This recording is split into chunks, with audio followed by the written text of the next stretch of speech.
कुरान ने बयान किया, कुल या इबादियल्लज़ीना असरफू अला अनफुसिहिम ला तक़नतू मिन रहमतिल्लाह। पैगंबर आप इनसे कह दीजिए, ऐ मेरे बंदो, अल्लाह की रहमत से नाउम्मीद ना होना और अल्लाह सारे गुनाहों को माफ कर देगा। यहाँ पे मसला क्या बयान किया, कहने लगे कुल या इबादी, पैगंबर आप कह दीजिए ऐ मेरे बंदो, यानी हम अल्लाह के रसूल के बंदे हैं, हम इबादुर रसूल हैं। इससे यह साबित किया, माने को फेरा, चीज को असल जगह से हटा दिया, लोगों के अकीदे खराब कर दिए। यानी पैगंबर ये कहें कि ऐ मेरे बंदो, यानी हम अल्लाह के रसूल के बंदे हैं। अगर ये बात मान ली जाए, ऐसे ही मसला मान लिया जाए, पूरी किताब का इनकार है।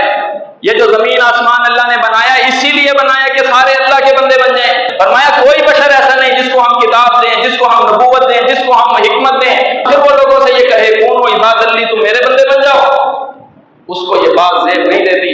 और इस मसले के साथ उन्होंने इख्तिलाफ कर लिया, बोले नहीं हम इबादुर रसूल हैं, रसूल के बंदे हैं।